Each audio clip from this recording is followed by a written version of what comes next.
Hello my dear friend, welcome to education point online. So friend, कैसे ही हैं आप लोग? गए हो बहुत अच्छे होंगे।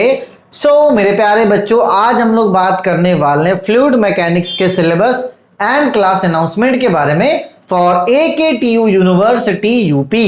ऐसा मेरा प्यारा बच्चा जो अपना BTech AKTU यूनिवर्सिटी से एफिलिएटेड किसी कॉलेज से कर रहा है और जिसका ब्रांच सिविल है, तो सिविल ब्रांच वाले बच्चों को थर्ड सेमेस्टर में पढ़ना पड़ता है फ्लूइड मैकेनिक्स। तो आज हम लोग इसी फ्लूइड मैकेनिक्स के सिलेबस और क्लास अनाउंसमेंट के बारे में इस वीडियो में बात करने वाले हैं बेटा। और देखो, इससे पहले सिविल ब्रांच वाले बच्चों के लिए मैंने मैथमेटिक्स 3 लॉन्च करा, बहुत प्यारा रिस्पॉन्स था बेटा। उसके बाद बच्चों ने बोला सर मैकेनिक्स में दिक्कत हो रहा है, तो मैंने सिविल ब्रांच के लिए इंजीनियरिंग मैकेनिक्स का कोर्स लॉन्च करा। उसके बाद बच्चों ने बोला कि सर फ्लूइड मैकेनिक्स भी पढ़ा दो, हमें दिक्कत हो रहा है। तो भैया लो, फ्लूइड मैकेनिक्स का कोर्स भी मैंने लॉन्च कर दिया। हाँ, फ्लूइड मैकेनिक्स के लिए मैंने थोड़ा समय लिया, क्योंकि भाई मुझे भी शेड्यूल देखना पड़ता है ना कि क्या हम सिलेबस को स्टार्ट करेंगे तो खत्म कर पाएंगे कि नहीं कर पाएंगे। तो मैंने क्या किया बेटा, सबसे पहले 2 यूनिट है ना, उसको शूट करा कि जब 2 यूनिट शूट हो जाएगा तो 3 यूनिट ऑटोमेटिकली शूट हो जाएगा। तो चलिए 2 यूनिट अपन ने कंप्लीट कर लिया, आगे भी अपन कंप्लीट कर लेंगे। सबसे पहली बात, आप एक बात समझना कि ये जो फ्लूइड मैकेनिक्स है ये इजी सब्जेक्ट है बेटा, इसको मैं टफ की कैटेगरी में नहीं डालूंगा, मैं इसको इजी मानता हूं इस सब्जेक्ट को। अगर आप इसके बेसिक को अच्छे से पढ़ोगे और अगर आप कंसेप्ट को अच्छे से समझोगे ना, तो आप कोई भी क्वेश्चन कर लोगे, है ना। AKTU वाले बच्चे क्या करते हैं, क्वेश्चन के पीछे भागते हैं। तो भैया क्वेश्चन के पीछे नहीं भागना है, आपको भागना है कंसेप्ट के पीछे। अगर आपको कंसेप्ट आता रहेगा ना, तो आप कोई भी क्वेश्चन कर लोगे, आप कोई भी क्वेश्चन कर लोगे, ठीक है ना।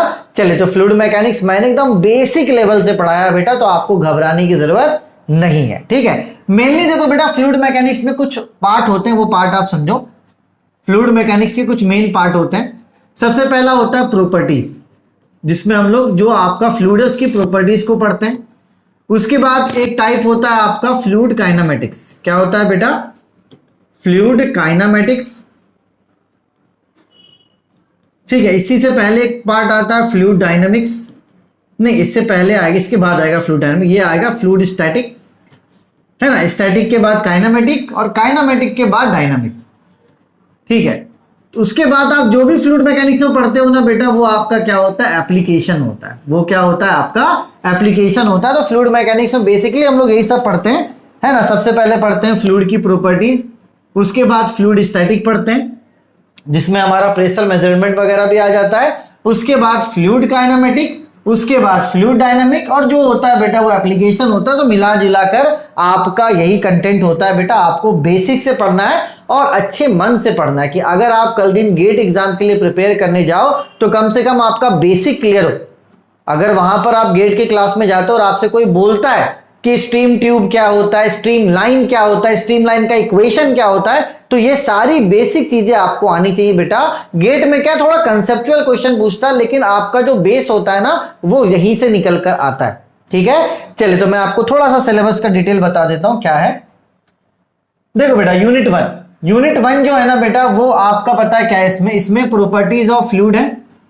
इसमें प्रॉपर्टीज ऑफ फ्लूइड आपको पढ़ना है, और इसी में मेरे प्यारे बच्चों आपको पढ़ना है फ्लूइड स्टैटिक। क्या पढ़ना है बेटा? फ्लूइड स्टैटिक आपको पढ़ना है। मतलब यूनिट 1 में 2 चैप्टर पढ़ना है, पहला आपका प्रॉपर्टीज ऑफ फ्लूइड और दूसरा आपको फ्लूइड स्टैटिक पढ़ना। तो इन 2 चैप्टर को कंप्लीट करने में अपन को 20 से 22 लेक्चर्स लग जाएंगे, ठीक है। आपका यूनिट 1 क्या हो जाएगा मेरे प्यारे बच्चों, कंप्लीट हो जाएगा, ठीक। चलिए, उसके बाद बात करते हैं यूनिट नंबर 2 का, जो यहां पर लिखा हुआ टाइप्स ऑफ फ्लूइड फ्लो, लेकिन एक्चुअली में इसके यूनिट का नाम है मेरे प्यारे बच्चों फ्लूइड काइनेमेटिक। फ्लूइड काइनेमेटिक, ठीक है। तो जब मैं डेमो लेक्चर लूंगा ना, या तो बेसिक लेक्चर लूंगा, तो वहां सारी चीजें बताऊंगा कि फ्लूइड स्टैटिक क्या होता है, फ्लूइड काइनेमेटिक क्या होता है, ठीक है।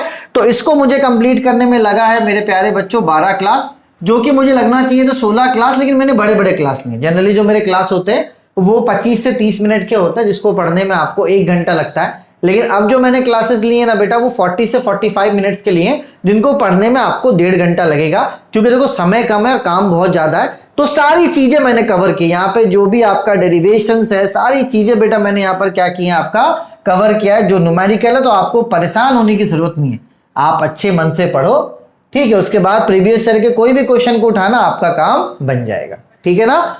चलिए, उसके बाद आते हैं बेटा आपका यूनिट नंबर 3 में। नाम क्या लिखा हुआ, पोटेंशियल फ्लो, लेकिन एक्चुअली में इस यूनिट का नाम पता है क्या बेटा, एक्चुअली में इस यूनिट का नाम है फ्लूइड डायनामिक। फ्लूइड डायनामिक, जहां पर हम लोग बर्नौलीज इक्वेशन हो गया है ना, उसके एप्लीकेशंस हो गए है ना, पाइटो ट्यूब क्या होता है, नॉचेस वेयर। तो यहां पर बेसिकली आपको 3 चैप्टर्स पढ़ने हैं बेटा। पहला चैप्टर आपका फ्लूइड डायनेमिक्स का होगा, उसके बाद उसके एप्लीकेशन का दूसरा चैप्टर होगा, और तीसरा चैप्टर क्या है बेटा, यहां पर आपको थोड़ा सा लॉसेस वगैरह भी पढ़ने पड़ेंगे, है ना, जैसे कि नॉचेस हो गया, वेयर हो गया, तो एक अलग चैप्टर है, तो इसमें आपको 3 चैप्टर पढ़ना है। और मुझे लगता है कि ये 15 से 20 लेक्चर में हो जाएगा, है ना। देखो यहाँ पे लॉसेस वगैरह भी हैं, तो ये जो आपका यूनिट नंबर 3 है ना, इसमें टोटल 3 चैप्टर हैं, इस बात को ध्यान रखना, ये बड़ा यूनिट है। अगर आप यहां तक कंप्लीट कर लेते हो ना, आपको कोई भी फेल नहीं कर सकता, ठीक। उसके बाद आपका जो यूनिट नंबर 4 है, ये बेसिकली बेस्ड है लैमिनार फ्लो पे, है ना। तो यहां पर अपन डेरिवेशंस वगैरह करेंगे, ठीक है। तो आपका काम बन जाएगा, सारी चीजें मैं करवा दूंगा, तो परेशान आपको नहीं होना है, ठीक है। यहां पर आप मानकर चलो कि इसमें आपको 2 चैप्टर पढ़ना पड़ेगा, एक लैमिनार फ्लो का, दूसरा बाउंड्री लेयर का, करवा देंगे, टेंशन नहीं लेना आपको, ठीक है ना। चलिए, उसके बाद आपका लास्ट यूनिट है यूनिट नंबर 5, जो कि आपका एप्लीकेशन ऑफ फ्लूइड मैकेनिक्स है, एप्लीकेशन ऑफ फ्लूइड मैकेनिक्स, ठीक है। तो ये सारी चीजें मैं कवर करवा दूंगा, परेशान आपको नहीं हो। मुझे लगता है कि 70 से 80 लेक्चर्स में ये आपका पूरा फ्लूइड मैकेनिक्स एकदम बेसिक लेवल से क्या हो जाएगा बेटा, कंप्लीट हो जाएगा, ठीक है। तो अभी आप कहां पर हो, अभी आप हो सिलेबस के वीडियो में, है ना। इसके बाद आपको क्या करना है बेटा, मैं 3 से 4 लेक्चर, 3 या तो 4 लेक्चर मैं डेमो प्रोवाइड करूंगा, लिंक मैं डिस्क्रिप्शन पे दे देता हूं फ्लूइड मैकेनिक्स का, आप डेमो लेक्चर देखिए। आपको अगर अच्छा लगता है बेटा तो आप पूरा कोर्स ज्वाइन कर सकते हैं, और आपसे सारे क्वेश्चंस बनेंगे। मैंने थोड़ा लेट लॉन्च करा फ्लूइड मैकेनिक्स को, लेकिन प्रॉपर रिसर्च के साथ करा कि नहीं भैया, जो उस लेवल को हम लोग टच कर रहे हैं, क्या वो AKTU के बराबर है या नहीं है, क्या मेरे AKTU के बच्चे कर पाएंगे नहीं कर पाएंगे। तो इसके लिए आपको पैनिक नहीं होना है, सारी चीजें बेटा मैंने बेसिक से करवा रखी है। तो आप डेमो लेक्चर्स देखिए, और मैं बोल रहा हूं ना, जब मैं पढ़ा रहा हूं आप टेंशन मत लो, मैं अपना जी जान लगा दूंगा बेटा, आपको समझा के रहूंगा, ठीक है। फ्लूइड मैकेनिक्स के अलावा इंजीनियरिंग मैकेनिक्स का भी कोर्स आप ले सकते हो, ये मैं AKTU के लिए लेकर आया हूं, और आपका मैथमेटिक्स 3 का कोर्स भी चल रहा है। तो आप देख लो भैया, जितने मेन सब्जेक्ट है ना, मेन सब्जेक्ट कौन था आपका, 3rd सेम में M3 था, मैं कवर करवा रहा हूं।